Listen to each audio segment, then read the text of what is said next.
sauce. I'm lit forever. Ay, my money counter sitting on my dresser. Rolling with my slums, stay down the ride, I win never. Shawty treat you wrong, I promise that I could never. What's going on, everybody? My name is BeauSupreme, and you're watching Good Talk. What's up, everybody? It's JJ with Goodies and Two Shoes. Today I'm very excited. Special guest, my boy, BeauSupreme, producer, artist, entrepreneur. What's up, baby? What's up, man? Good, man. How are you? I'm doing good. Can't complain. That's what's up, man. Ain't no need to, right? Oh yeah, never. Facts. So let's just get started, man. What do you do? Who are you? My name is BeauSupreme. As an artist, my name is BeauSupreme, and I'm mainly a producer now. Like, I've been focusing on producing a lot, but I still do the artist thing on the side. Like, I don't know, there's something about producing, I'm very interested in it, and it's like one of my biggest passions now. So lately I've just been producing and sending beats to a bunch of artists and trying to network as best as I can and get my work out there. Facts. I like that. So, how did you get your start in music? You know, what was your first, I guess, piece of equipment, or, you know, your first interaction with music that made you feel like you wanted to start creating? My first interaction with music, I honestly, like, just listen to music in general. Like, back in high school, I was like, I love listening to music. I love hearing, like, how beats sounded and how beats, like, make a song whole. So basically, like, there's no song without a beat, you know? Right. So, like, I don't know, just something about me being able to make something that somebody can put their own voice on and then make a song to out of it.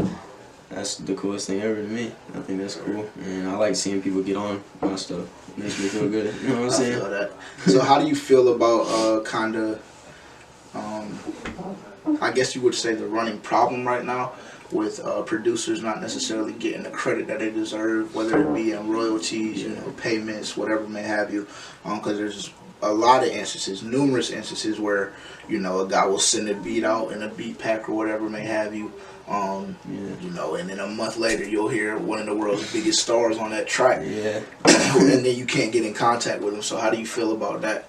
Honestly, like, I would rather just, like, get in the studio and work with the artist, because, I mean, you know, it's going to be on the track that you produce. So, I mean, like, I don't really like sending out beats like that to a lot of people. I send them to my friends and stuff, but, like, I don't know, just as a whole, and to me, it's not really a good idea to send your beats to everybody, because you really never know where it's going to end up. So, I try to, like, lock in the studio with any artist that I'm going to work with.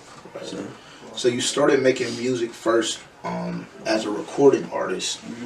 So what was that? What was the point for you where you went from, yes, I am a recording artist, but at the same time, like, I actually love producing. You know, so what was that moment for you? And what was your first experience like in that sense? I mean, I like producing for myself, because, like, I don't know, I would just scroll through YouTube and look at type beats and everything, and they would all just be trash. You know, like, I would not want to use any of them. So I was like, finally, just like, you know, I'm gonna start making my own beats and make things that I like. So I have a lot of songs that are, like, unreleased, that are just on my beats. I just haven't put them out. I like to keep all my stuff, like, quiet until it's time to drop it. You know what I'm saying? Definitely. So yeah, that's really the only reason I started, was because I couldn't find any beats I like. Yeah. So now I make beats I like. You know what I'm saying? Yeah, definitely. So you first started, you know, like you said, you started producing for yourself. When was the first time that you ventured off and started producing for other people, and who was that first person for you? I think the first person that, like, really hopped on my beat was my boy Weasel. Like, Weasel hopped on beats for me. I mean, I have a bunch that he's on, but, you know, I really haven't, like, sent beats to a bunch of people. I got Space 914. I don't know if you know who that is. I got a song with him. He's on one of my beats. Koi, sent Koi some beats. Koi is hard. Yeah, I'm a huge fan of Koi. Yeah, bro.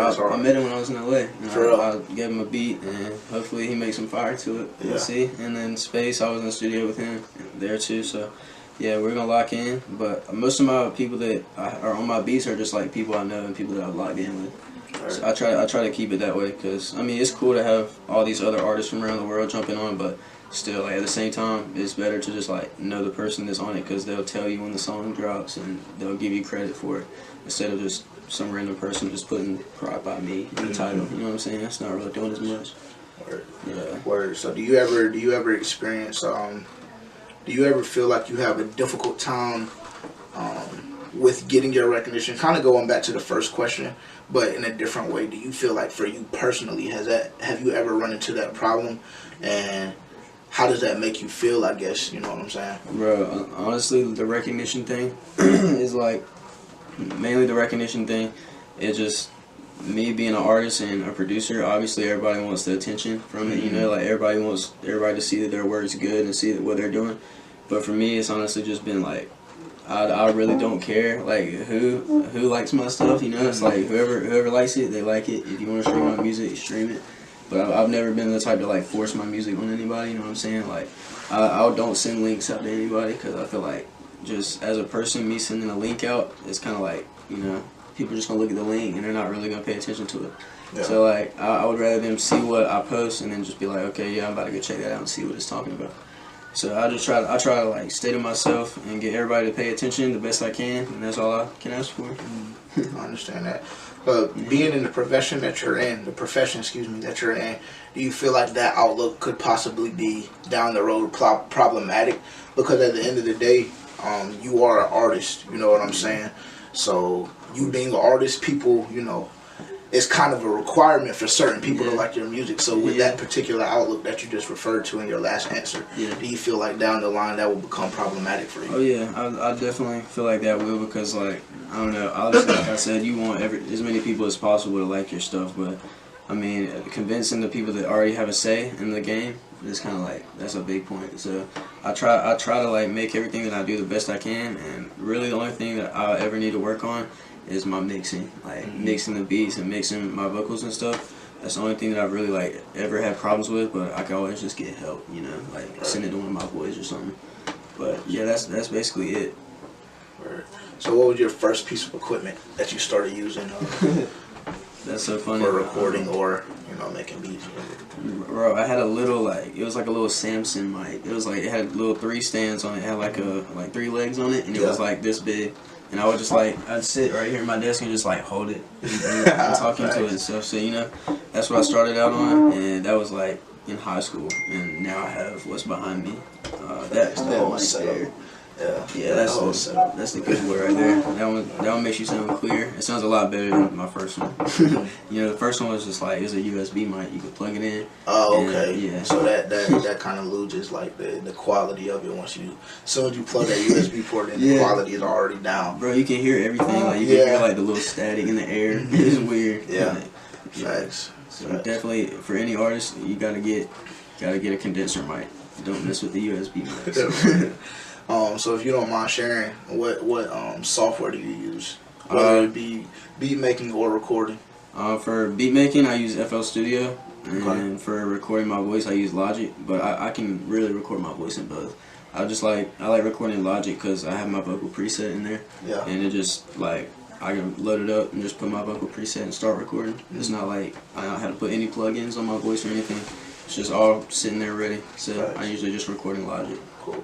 Is there any upcoming software that you feel like is probably gonna be the next big thing? Because I feel like those two are pretty much the general consensus with previous artists that I've spoken with. So do you feel like there's a new software out there that might be taking over soon, or you think those two will pretty much stay in the same place? I think for now it'll be those two for like underground artists, because you know, like as an artist you can get both of those for free. You know what I'm saying? Like if you know how to work the internet, you can get it for free.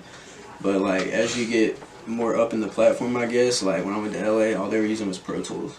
So like I was around Pro Tools and stuff, and I have no idea how to work Pro Tools. Like I can record people on it and everything, but I can't like mix or master anything in it. It's a bit more complex. Oh yeah, a lot more. And it's not free either. You can't just get it for free. So yeah, for now I feel like all the underground people will use like Logic, FL, and then I've heard of some people using a program called Reaper, and that's about it. Okay. Yeah. Cool. So you just got back from LA. How was that? How was that for you? It was good. LA is just, it's a different atmosphere. Like, you know, there's not much for me. Like in my field, there's really not much for me at all. It's just like, you know, here there's studios and stuff, but it's not like in LA you can go to the studio and then like walk outside and there's like a bunch of other studios. You know what I'm saying? Like it's just like one studio in Greenwood. You know what I'm saying? So LA is just like making connections, networking, and just trying to push myself as hard as I can. You know, that long flight is worth it. Yeah. It's worth it to go down there and meet everybody that I've been looking up to. Like you said, Koi was hard. I met Koi. I listened to his music all through high school. everybody, bro. It's really just about networking, you know. Like, yeah. So who are a couple more artists that you were able to interact with this past time that you visited? Bro, it's crazy. There'll be random artists come in there all the time. Like they have sessions and stuff all day in the studio sometimes, and me and Weasel can't record, but some nights like it'll just be random people. Like we had Space come in one night, Koi. There's other artists that people don't probably know about because they're like in the LA scene, you know, like a bunch of artists. But Herb came through, G Herbo. I don't know if you know Kid Culture. He's a producer. Of course. He produced Yummy by Justin Bieber. He's got a bunch of stuff with Mosey. I was trying to link up. I didn't get time last time I went to LA, but I was trying to link up with Suave and Band Kid J. Okay. And you know the people in that camp. You know what I'm saying? Trying to link up with them and give them beats, but you know time is just. You can't work everything into your schedule. Definitely. So everybody on their own time, got different schedules and all of that. Cool. No doubt. So when you went to LA, do you feel like you were able to add a different dynamic to your beat making process? Because I know, like I said, I've talked to a bunch of artists previously, and they said, you know, when you're in the same place for such a long time, i.e. North Carolina, and then you go out to a bigger city, i.e. LA, they told me that it adds a different dynamic to their music, it gives a different feel to it. So did you experience that at all when you went out there? Yeah, I mean, like, honestly, once I went out to LA, I started noticing that, like, the type of music people listen to, like, down here is not, people don't listen to the same music they listen to in LA.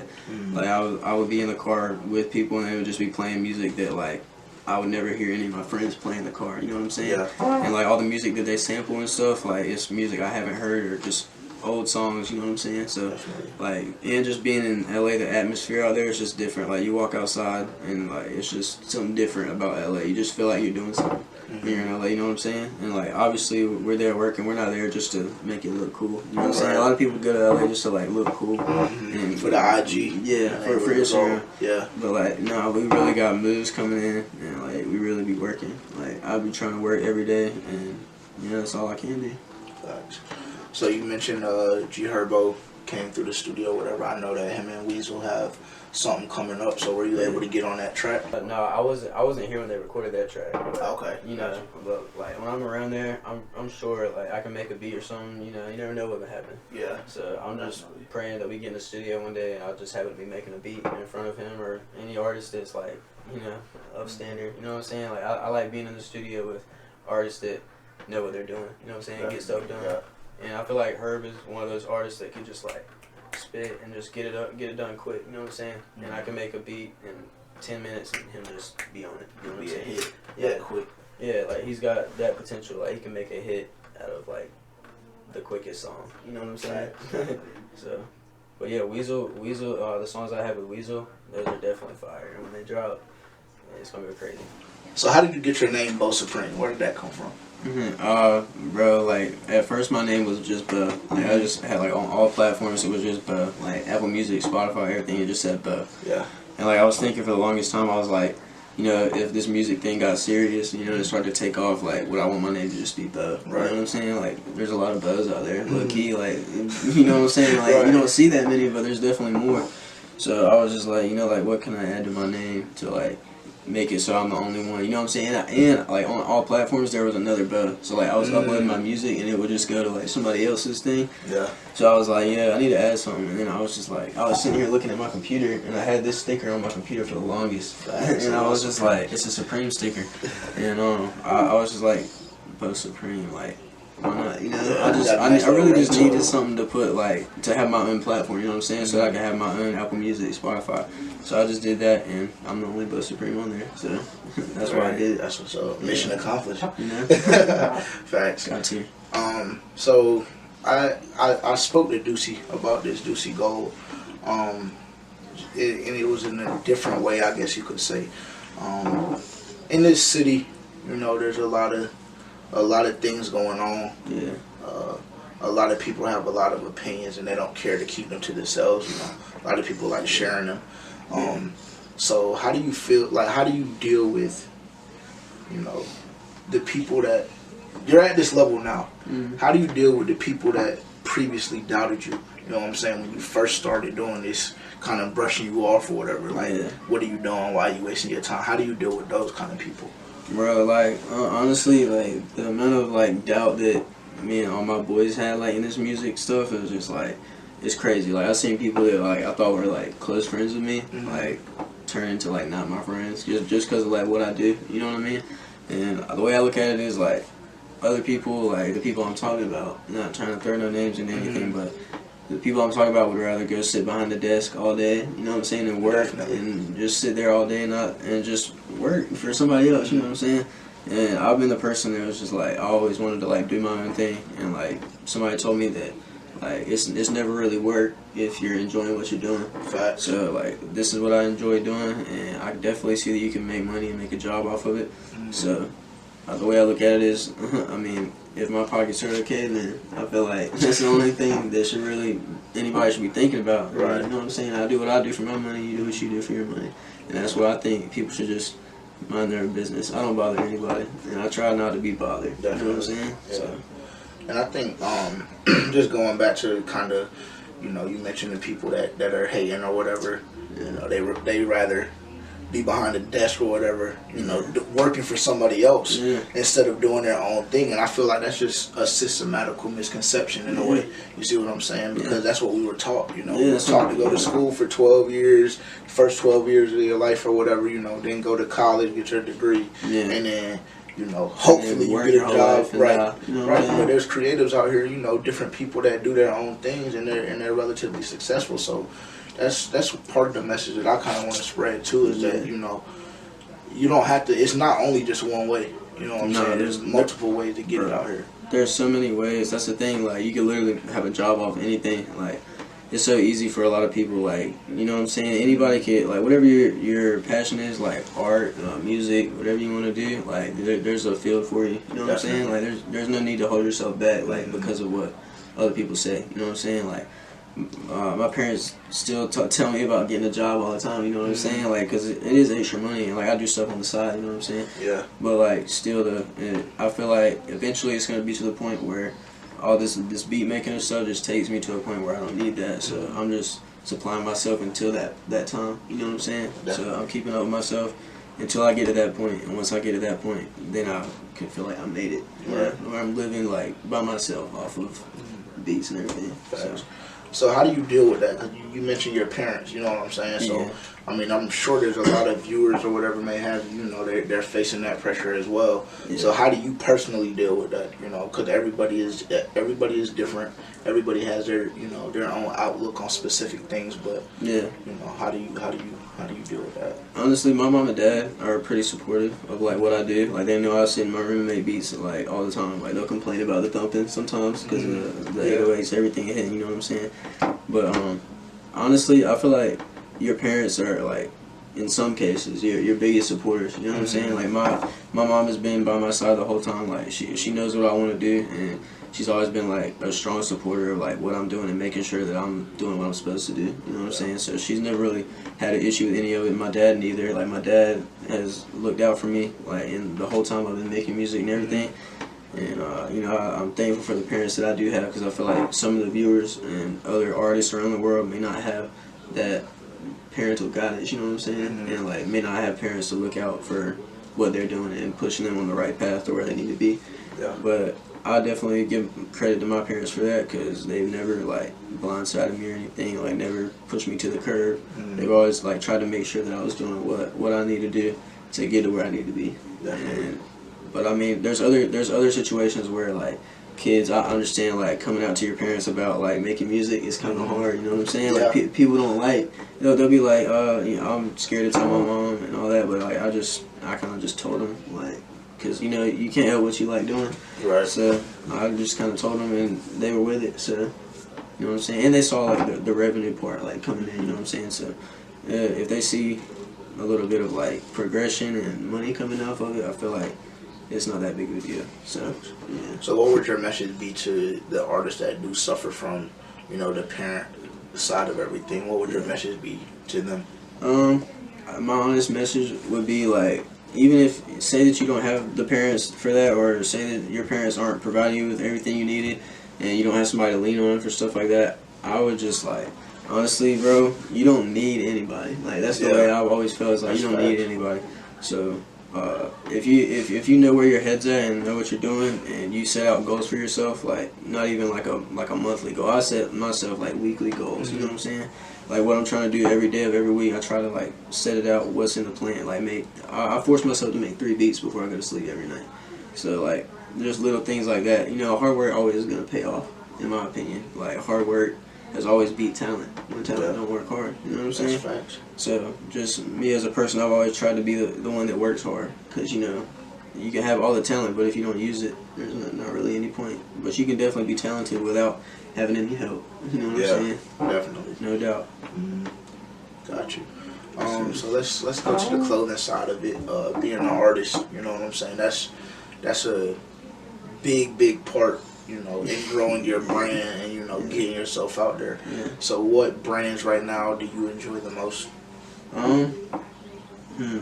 Like shoes wise, I really like Jordans. I really like just Air Force Ones, like all white Air Force Ones. You know, Herb really is like what made me start wearing them. Because you know he talks about them in all his songs and stuff. You know, I always liked them, but I never like really cared to go out and like get a pair. But like, you know what I'm saying? That's the way now. All white Air Force Ones, that's the way. But Jordans, Air Force Ones. You know, I have a bunch of shoes, like any brand. I really like. I feel like you can make an outfit out of anything if you really got it like that. You know what I'm saying? Yeah. But that's the key though. I like Tommy. Obviously, I like the designer brands. I like Gucci better than like Louis Vuitton. Like I've never really been like too huge on Louis Vuitton. I like Gucci better than just about anything. And I like you like Valentino. Yeah. Valentino go hard. Their shoes go crazy. And then I don't like. I'm not gonna flex like I'll wear all the designer stuff. You know what I'm saying? But like, shoot, if any artist or anything likes the ripped jeans, like I like rocking the ripped jeans. You can get these from just about anywhere, pretty much. Like American Eagle, PacSun, like anything. Yeah, I feel like no matter like how much money you have or whatever, you can find a way to like drip. You know what I'm saying? Like you can find a way to dress. It's a lifestyle. Yeah, it's a lifestyle. It's just about, and seeing people drip. It's just like you know they care about how they look. You know what I'm saying? They like looking like they're okay. You know what I'm saying? Right. Like they care about how they present themselves. You know what I'm saying? So I just like to present myself like I'm okay. You know what I'm saying? I'm doing good. True. So, however I can make it look like that. You know what I'm saying? That's what I try to do. Facts. But, yeah. So, what's your favorite article of clothing that you own right now? Favorite article of clothing? Probably my Supreme jacket. I have a purple Supreme jacket. It's in the other room, but it's got like a little tiki mask right here, or something like that. It's got like curlers and it's got Supreme on the back. Facts. Yeah, I wear that all the time. This is comfortable and I don't know, it looks cool. It's like the Pierre Bourne purple, you know. Like, his album, like the purple is like that purple, like that soft kind of like yeah. That's my favorite color. Yeah. Dope. So this is my last question, and it really kind of just popped into my head. Just going back to the music side of the spectrum. Who do you look up to that does what you do? Who are your inspirations? I look up people like to act like they don't look up to nobody. You know what I'm saying? Like some producers will be like, nah, I did this by myself. I don't look up to anybody. Yeah. But I look up, like, one of my biggest influences is Pierre Bourne. Like I just said, like Pierre, like his whole album goes crazy. Like if you listen from start to finish, just like the way that his art is like laid out. I like Pierre. I like Nav. Like Nav really started a lot of the music stuff for me, because like I was just in high school listening to Nav, and like his like ambient beats, super hard. They're just crazy. You know what I'm saying? Super hard. People don't really know about that Nav. Yeah. Like, that's the back in the day Nav. That's the crazy Nav. Like he was turning up. Like Nav is tough, bro. Yeah. People sleep on Nav heavy. Nav is hard. Like so crazy. Bro, Nav is one of the goats to me, and I look up to Speaker Knockers a lot too, because people don't know, but Speaker Knockers like produced too. Like he made a bunch of his own beats, so I look up to Speaker Knockers. And like I find influence in like a bunch of things that are like people that are artists, but mainly not really because like they're artist things. You know what I'm saying? Right. Like, I look up to X a lot. You know, I look up to X, like Ski, all them. I just feel like their whole like collective that they have going on, like the members only thing. Like that's kind of like what I'm trying to do with all my friends. You know what I'm saying? Like have our own type of little members only, but obviously not call it that. You know what I'm saying? Yeah, something but, different. Yeah, keeping the same people around. I look up to him. I look up to Herb a lot. Not even like, cause I'm not really like in the streets or nothing. You know, like Herb, like his raps, good music. Yeah, he just makes good music, and like I think his beats are crazy, and like he can make a song that quick, and just it's just fire every time. Like I don't know, something about Herb. Like his whole last album, Sessions, that album's crazy, and that's about like all my influences. But the people around here though too, like my underground artists that live in Greenville too, like Deuce, like Weasel, everybody. I look up to all of them because like they're my boys. You know what I'm saying? Right. Right. Well, thank you, man. I appreciate your time, bro. Of course, it's been a pleasure, man. Oh, yeah, you got anything dropping that the people should be looking out for?